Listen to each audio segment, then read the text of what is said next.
that, and you can choose whatever scent you want to make it smell lovely. So I love to use tea tree, lemon, and lavender when I'm cleaning my home. Obviously, they're very fresh scents, but they also have antibacterial properties. Now, I get asked a lot about borax and the use of borax in the house. This is really up to opinion, and I encourage everyone to do their own research and make their own informed choice. I personally sometimes use borax in certain cleaning recipes because it works really, really well. I have no children or pets who could accidentally ingest it, and in my opinion, it's a far better alternative to the toxic and even natural brands, which I'll go into in a bit, I was previously using thinking they were safe. I'm all about natural products that actually work at the same time. I'm not going to sit here and give you a bunch of recipes to try and then your house is still going to be left dirty. I want them to work too. That being said, as we go along, feel free to ditch borax in any given recipe. Please know, firstly, that this is not boric acid I'm talking about. It's borax. They're two very different things. And anyway, I'd be happy to sit down with you and share alternative recipes if these aren't going to work for you and your family. So let's revisit the home again and swap out some of the toxic fume-giving chemicals and focus on some clean, better-for-you products that you can very easily make at home. Also, don't be intimidated by making your own stuff. I remember reading some of these recipes initially on Pinterest and being like, gosh, well, I don't think I can make an all-purpose spray recipe that's actually going to clean my house. But it's actually so simple, again, so cheap, and once you try it, you'll never go back, I promise you. So this is my all-purpose spray recipe that I use for pretty much everything. I'm an avid baker, and so my kitchen is always a mess. But this all-purpose spray recipe works wonders. It's literally just 1 cup of white vinegar, a tablespoon of baking soda, water, and essential oils of choice. Again, I really am into lavender at the moment, but honestly, anything will work. Some companies even offer great fall blends that you can use at this time of year, Christmas scents and things like that.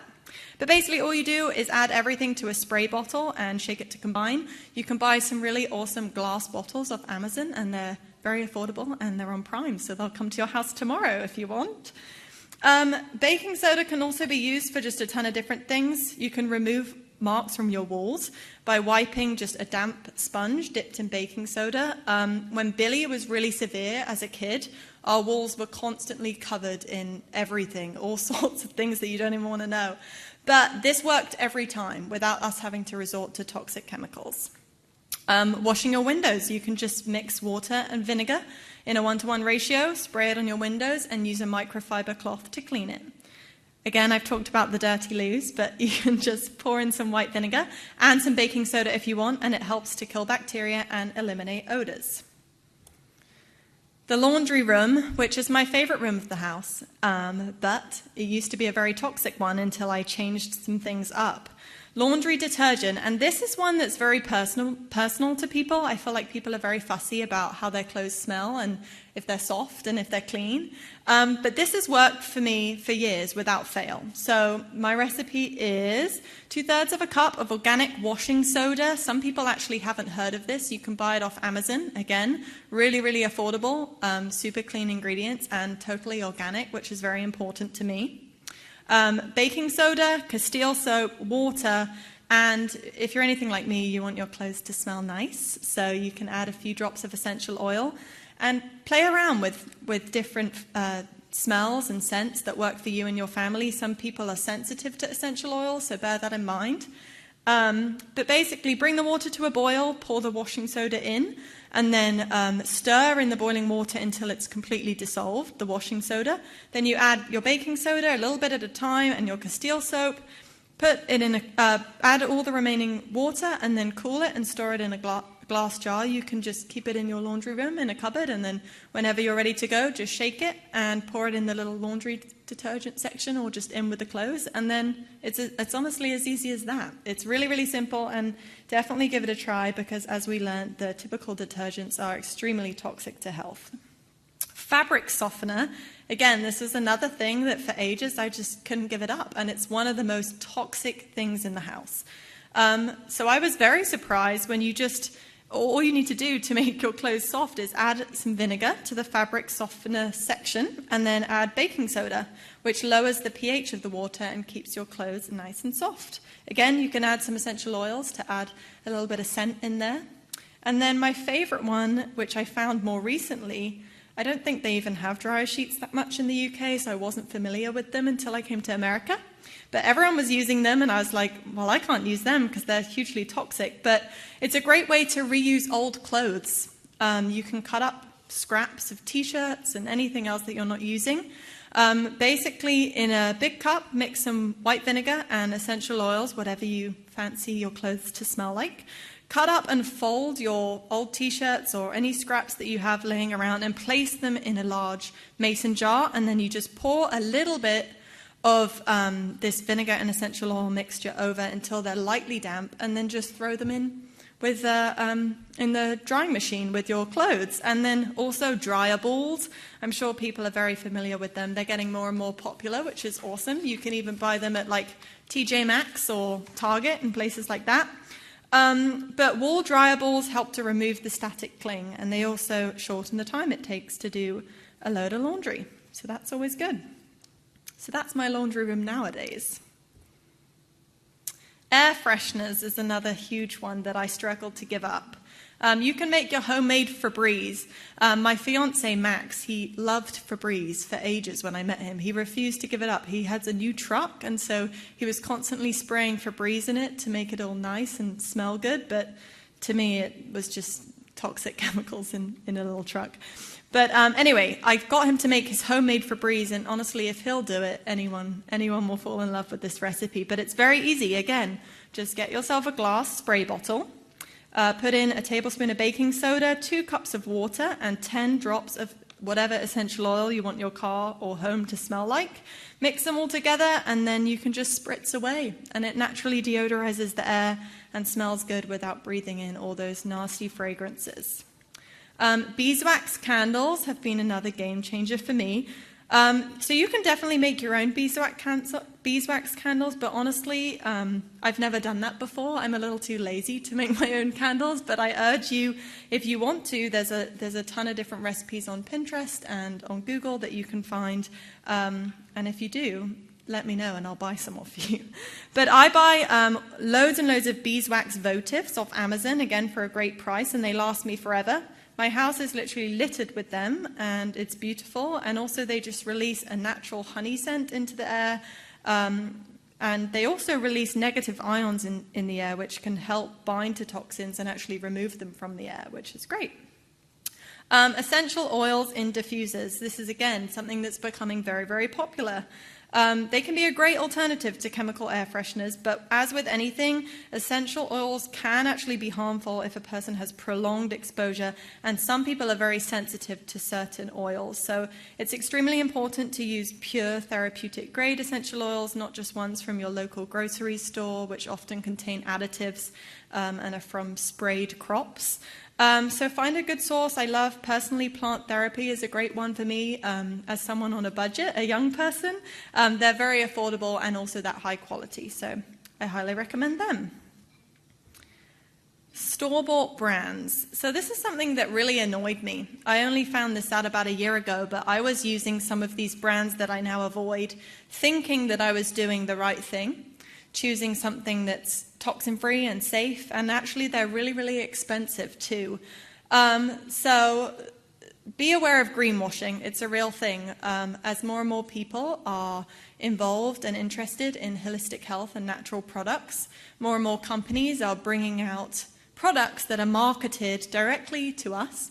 They're labeled all natural and safe and eco-friendly and cruelty-free and all these things, but be very aware of what is actually in them. I've listed just some companies up there that I really trust and value. If you're wary at all, call the company and ask them questions. Ask them, I don't know this ingredient, can you explain it a little more? Where are you sourcing it from? Are your products certified organic? If they're not, are they actually organic and you just can't afford the certification, or do you use, cheap, nasty products that are going to harm me in any way? And my rule of thumb is if a company isn't willing to speak with you, they're not worth your money. Don't buy from them. Some brands I avoid: Mrs. Mayer's, 7th Generation, Method, Arm & Hammer, Greenworks, and Baby Dreft. We were told to use Baby Dreft on our horse, and again, it's labeled as natural, so you'd think it was safe, but it's not. And 7th Generation and Mrs. Mayer's in particular were quite shocking to me, because I know they're often a go-to for people in the holistic health community. Again, thinking they're making a safe choice, but they actually contain some ingredients that are still very harmful to health. And you can look on the EWG app. They also have a website. And it kind of breaks down some of the ingredients in these products, so you can really check them out for yourself and figure out whether they're a good fit for your family or if you'd better to be avoiding them. So, other things you can do to reduce your exposure to toxic chemicals. Firstly, it's kind of a given, but if you have any toxic products in your home, ditch them immediately. Even in their packaging, actually, they're hugely harmful, and especially when you've opened them and set them aside. For a while, I had just my toxic products sitting in my garage, and I didn't really know what to do with them, and then I learned that they're still harming me. They're open, toxic, chemical-containing products sitting in my house, and therefore in my air that I'm breathing every single day. If you really must have 1 or 2 products, and I hope after this presentation you will not deem them necessary, but if you do, then keep them in a detached shed as far away from your house as possible. Trust your nose. When you smell that chemical smell, sometimes it smells really nice, and sometimes it smells horrible. You're inhaling toxic VOCs. Bathroom and kitchen fans are great for removing VOCs from the air, especially because cooking and cleaning, especially if you're using Teflon pans, for example, they can release some potent and even carcinogenic compounds. My tip is to run fans until any chemical or smoke smell has dissipated and then turn them off. Again, trusting your nose is a huge one. If you can smell it, you're inhaling it. So you either need to leave that area or try and increase ventilation. And that's my next point. Increase the amount of fresh air in your home. When I was growing up in the UK, it was kind of chilly, and so we would always have our windows open and keep our house very ventilated. But here I feel like not as many people do that, so do it.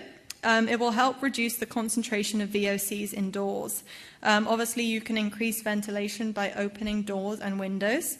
You can use fans to maximize the air brought in from the outside. In terms of temperature and humidity, honestly, as low as possible or comfortable is best. Chemicals off-gas more in high temperatures and humidity. Dusting and hand washing. Obviously, hand washing with non-chemical hand wash soap. A recent study, actually published in the Journal of Exposure Science and Environmental Epidemiology, looked at exposure to chemicals in the home before and after increases in house cleaning and hand washing. They found that after a small group of women increased their house cleaning and hand washing, the levels of harmful common flame retardants in their bodies plummeted.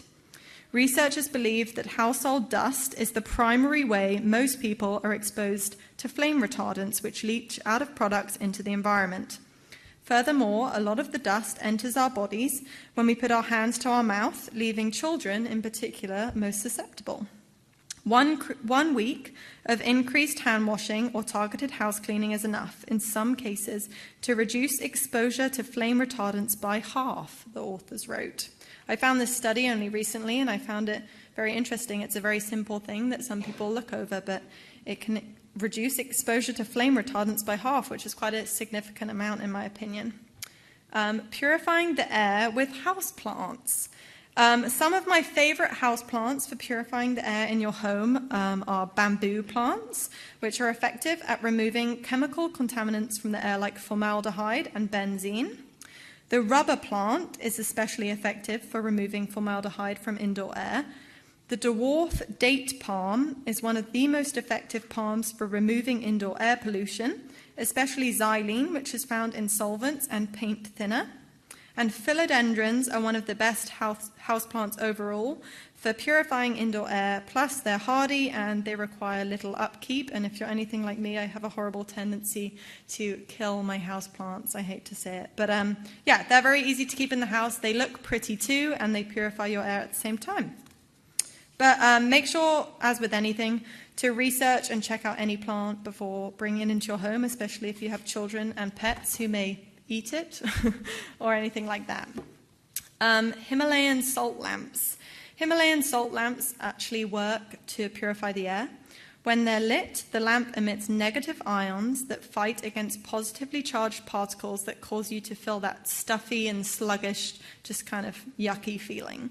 The lit salt crystal clears the air naturally of allergens like smoke, pet dander, pollens, and other air pollutants. It dilutes odors as well, so that you can breathe easier, and people with asthma often find it very helpful in reducing their symptoms. They're also very affordable. So what can you do to support yourself against environmental toxins? Well, we've learned how to eliminate what harms, but it's also important that we support ourselves by adding what heals in order to decrease the body's burden of our toxic world. And unfortunately, it's inevitable that we are exposed to some toxic chemicals if we live in this society. We must support our body's ability to get rid of the toxins on its own. Eliminating toxins relieves oxidative stress and inflammation. Now, before I go into it, there are so many ways to detox and support your body, and I am a big believer that every single one of us is very unique, and therefore when it comes to detoxification, it's not a one-size-fits-all. So I highly recommend finding a practitioner, whether that's a nutritional therapy practitioner or a naturopath or someone who specializes in detox, to create a personalized and preventative healthcare plan for you. Whether you're trying to detox or just to support yourself going forward. But here are some tips that everyone can do very easily, and it's just, since my family have kind of taken on board these steps, we've seen huge increases in functioning, less headaches, and acne cleared up, things like that. So first off, my favorite one is cleaning up your diet, and obviously eating real unprocessed food is a given. Quality, in my opinion, is key when it comes to food. If you're going to eat chicken, turkey, lamb, pork, make sure that it's natural, pasture-raised, organic, of a very high quality. Eggs, make sure they're farm fresh, cage-free, organic, pasture-raised. What the chickens are eating, and we recently got chickens, whatever they're eating, you're consuming when you eat their eggs.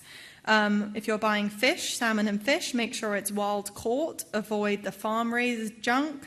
Avoid soy, especially if it's not organic and fermented, and incorporate fermented foods into your diet.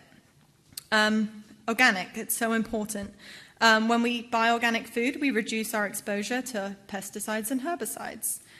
Also, avoiding packaged food means avoiding further chemical exposure through things like MSG and nitrates and synthetic colorings and flavorings, and also preservatives including BHA, BHT, and TBHQ, which is actually made from petroleum, which is nice to know that that's allowed in our food. Focus on healing your gut. 70% of your immune system lies in the gut. So when the gut is healthy and happy, you are healthy and happy. By improving the diet, as mentioned before, a significant change can be made in the toxic load and in the immune system. Our gut's greatest virtue is its enormous population of probiotic bacteria and microflora, which can help remove these foreign toxic substances from our body and keep everything in balance. A good balance between the good and the bad bacteria will allow for proper digestion and eliminating these toxins, and will also decrease bloating, constipation, and malabsorption. It also helps, a good gut helps with allergies and inflammation as well. Staying hydrated. This is something that everyone overlooks. We need to be drinking at least half of our body weight in water every single day, more if we're drinking diuretics. The kind of rule of thumb that I go by is if you have a cup of coffee, drink 1.5 times the amount of how much coffee it was in water to support yourself. We have these waterways all over our body, and they're responsible for trapping and flushing out all manner of toxins that we absorb each day. This system, which is an extension of the liver, kidneys, and immune system, is called the lymphatic system, as you may know. It absorbs fluids from various parts of our body using these waterways, which are designed to trap, transport, and remove the pathogens, carcinogens, cancerous cells, and all the other unwelcome substances we're around every single day. Though the way the lymphatic system works is quite mysterious and it definitely requires more research, one thing is for certain, and that's that it needs fluids to function. So don't underestimate the cleansing power of good water. Finally, it's crucial that you support your liver. All of the blood that flows through our digestive systems, carrying these nutrients, toxins, and medicines, ends up in the liver, where the good and the bad are sorted out from each other. It's so important that we support this multitasking organ by getting more liver-healthy foods into the diet. You can also support with supplementation, but again, I recommend you speak to a practitioner about what exactly is going to work for you, and you can get so many great nutrients from food, and I'm a big believer that food should always come first when it comes to getting what we need. Foods rich in antioxidants, which slow down free radical damage that wears the liver down over time, are great choices, and one of my favorites is beets. Also, foods rich in vitamin K are great for the liver, for their blood clotting abilities, and these include things like celery, broccoli, kale, and all other leafy greens. You can also look into herbs such as dandelion root and milk thistle. Some products now, there's a dandy blend tea, which tastes just like coffee, and it's really rather delicious. It's a very easy way to get dandelion root into your system every day, which is great for supporting your liver. So there are many things we can do to support our body. The bottom line is that we live in a toxic world, unfortunately. We can't truly escape these chemicals and toxins altogether if we're living in this earth. However, what we can do is never give up. We can always try our best to support ourselves however we can. We can be the change and educate as many people as possible so they too are informed on how to protect themselves and their families best. I truly believe that together we can help others fall in love with this low toxin living, which makes all things so much easier, even if it's one little baby step at a time. That is it. Thank you so much. If you have any questions, I don't know what the time is, if we have questions now or 2:05, yeah, we have 10 minutes to do some questions. If you have any, if not, I'm going to be at the little Peeps TV booth out there and I can chat all weekend long, so come and have a talk with me. If you have a question, can you go up to the microphone? Yes.